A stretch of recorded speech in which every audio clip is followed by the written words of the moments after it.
Renal calculi, renal stones, kidney stones അല്ലെങ്കിൽ വൃക്കയിലെ കല്ലുകൾ നമ്മൾ സാധാരണ കേൾക്കുന്ന ഒരു വാചകമാണ്. നമുക്കറിയാം ഇതെന്താണെന്ന് അല്ലേ. നമ്മുടെ യൂറിനറി സിസ്റ്റം, അതായത് നമ്മുടെ കിഡ്നീസ്, അതിൽ നിന്ന് വരുന്ന രണ്ട് നാളങ്ങൾ യൂറേറ്റേഴ്സ്, അത് വന്ന് മൂത്രസഞ്ചി അല്ലെങ്കിൽ യൂറിനറി ബ്ലാഡർ, പിന്നെ യുറേറ്റ, ഇതിലെ കൂടെയാണോ നമ്മൾ മൂത്രനാളം യൂറിൻ നമ്മൾ പാസ് ചെയ്യുന്നത്. അപ്പം ഈ ഏത് ഭാഗങ്ങളിലും, ഈ പറഞ്ഞ ഭാഗങ്ങളിൽ എവിടെയെങ്കിലും ഒരു സ്റ്റോൺ അല്ലെങ്കിൽ ഒരു കട്ടിയുള്ളൊരു സംഭവം വന്നു കഴിഞ്ഞാലാണ് നമ്മൾ അതിനെ റീനൽ സ്റ്റോൺസ് അല്ലെങ്കിൽ റീനൽ കാൽക്കുലൈ എന്ന് പറയുക. അപ്പം റീനൽ കാൽക്കുലൈ എന്താ സംഭവം എന്താണെന്ന് വെച്ചാൽ, നമ്മുടെ ബോഡിയിൽ ഉണ്ടാവുന്ന മിനറൽസ് ആൻഡ് സോൾട്സ്, നമ്മുടെ ബോഡിയിൽ ഏത് തരത്തിലെ മിനറൽസും സോൾട്സും ഉണ്ടാവാം, ഇവയെല്ലാം നമ്മുടെ ബോഡിയിൽ ഒരു ഭാഗത്തു നിന്ന് അടുത്ത ഭാഗത്തേക്ക് പോകുന്നത് ത്രൂ ബ്ലഡ് ആണ്. അപ്പോൾ ഈ ബ്ലഡിനെ റെഗുലറായിട്ട് ഫിൽട്ടർ ചെയ്യുന്ന രണ്ട് അവയവങ്ങൾ അല്ലെങ്കിൽ രണ്ട് അപ്പാരറ്റസസ് ആണ് നമ്മുടെ രണ്ട് കിഡ്നീസ്. അപ്പോൾ കിഡ്നീസിലൂടെ ഇത് പാസ് ചെയ്യുമ്പോൾ അവിടെ ഏതെങ്കിലും തരത്തിലുള്ള ഒരു ഇംബാലൻസ്, അതായത് നമ്മുടെ pH വരുന്ന ഇംബാലൻസ്, ഒന്നെങ്കിൽ ആൽക്കലൈൻ ആവുക അല്ലെങ്കിൽ അസിഡിക് ആവുക, അങ്ങനെയൊക്കെ ആയിക്കഴിഞ്ഞാൽ ഇതിനെ ഫിൽട്ടർ ചെയ്യുന്ന ഓർഗൻസ് ആയ സ്ഥിതിക്ക് ഇവയെല്ലാം കിഡ്നിയിൽ ഫിൽട്ടർ ചെയ്ത് വെക്കും, അരിച്ച് കിഡ്നിയിൽ തന്നെ വെക്കും. അപ്പോൾ ഇത് കുറച്ച് അധികം ആയിക്കഴിഞ്ഞാൽ എന്താ പറ്റുക, അധികം ആയിക്കഴിഞ്ഞാൽ അത് അവിടെ ഡെപ്പോസിറ്റ് ആവാൻ തുടങ്ങും. യൂഷ്വലി ചെറിയ ചെറിയ സ്റ്റോൺസ്, അതായത് നമ്മുടെ ബോഡിയിൽ ഉണ്ടാവുന്ന, കിഡ്നീസിൽ ഉണ്ടാവുന്ന ഒരു 90% സ്റ്റോൺസ് താനെ അങ്ങ് പോകും. നമുക്ക് പ്രത്യേകിച്ച് അതിൽ നിന്ന് വല്ല ബുദ്ധിമുട്ടുകളോ സിംറ്റംസോ ഒന്നും ഉണ്ടാവാറില്ല, അതങ്ങനെ തന്നെ പോവുകയാണ് പതിവ്.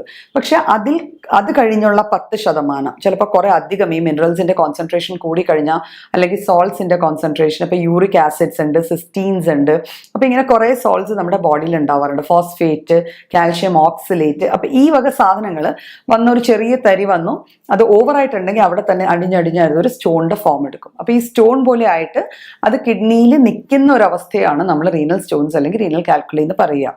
എപ്പോഴാണ് ഇത് നമ്മൾ നോട്ട് ചെയ്യുക? നമ്മൾ യൂഷ്വലി നോട്ട് ചെയ്യുന്നത് എപ്പോഴായിരിക്കും? അസ്വാഭാവികമായിട്ടൊരു പെയിൻ വരിക, അല്ലെങ്കിൽ പെട്ടെന്നായിരിക്കും റീനൽ സ്റ്റോൺസിന്റെ പെയിൻ എല്ലാവർക്കും അറിയാം, ഭയങ്കര സ്പെസിഫിക് പെയിൻസ് ആണ്.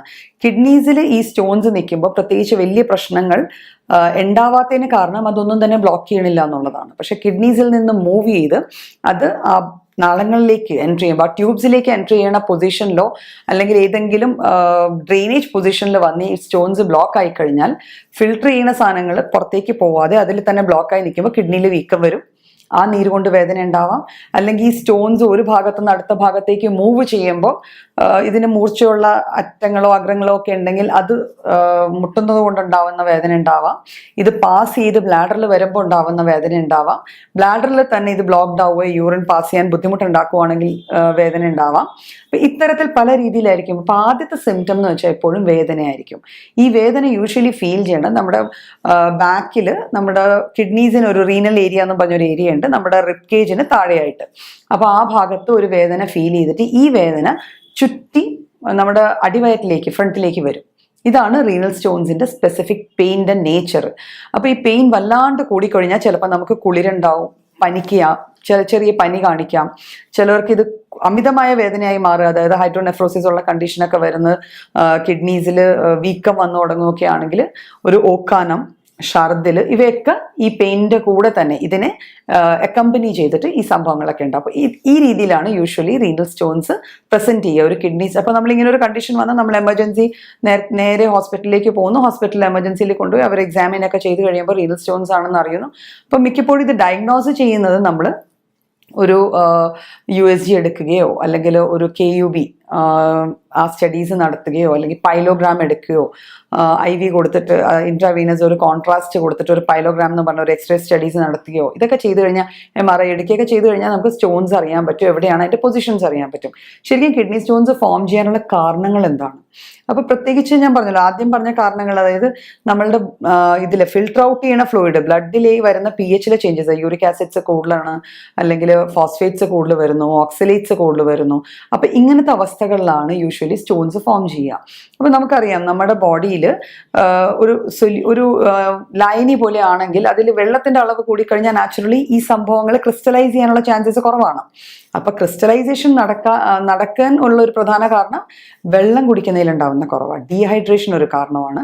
ഒന്നെങ്കിൽ ഒരു വ്യക്തി വെള്ളം ധാരാളം കുടിക്കുന്നില്ല, ആവശ്യത്തിനുള്ള വെള്ളം കുടിക്കുന്നില്ല, അല്ലെങ്കിൽ ആ വ്യക്തി കുടിക്കുന്ന വെള്ളം പല രീതിയിൽ, അതായത് വിയർത്ത് അല്ലെങ്കിൽ യൂറിനായിട്ട് വല്ലാണ്ട് ചൂടുള്ള കണ്ടീഷൻസിൽ വർക്ക് ചെയ്യുന്ന ആളാണെങ്കിൽ വല്ലാണ്ട് കൂടുതൽ വിയർക്കുന്നു. അപ്പോൾ വിയർപ്പ് കൂടുമ്പോൾ സ്വാഭാവികമായിട്ട് ബ്ലഡ് കോൺസെൻട്രേറ്റഡ് ആവുന്നു. അപ്പോൾ ഈ മിനറൽസ് ക്രിസ്റ്റലൈസ് ചെയ്യാനുള്ള ചാൻസസ് കൂടുന്നു.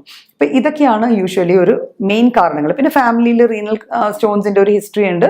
അപ്പം നമ്മൾ സ്വാഭാവികമായിട്ട് ഇങ്ങനെ എന്തെങ്കിലും വന്നാൽ അത് ശ്രദ്ധിക്കേണ്ടതാണ്.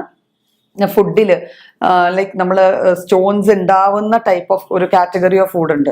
കുറച്ച് അങ്ങനത്തെ പ്രോട്ടീൻസ് ഉണ്ട്, കാൽഷ്യം കൂടിയ ഫുഡ്സ് ഐറ്റംസ് ഉണ്ട്.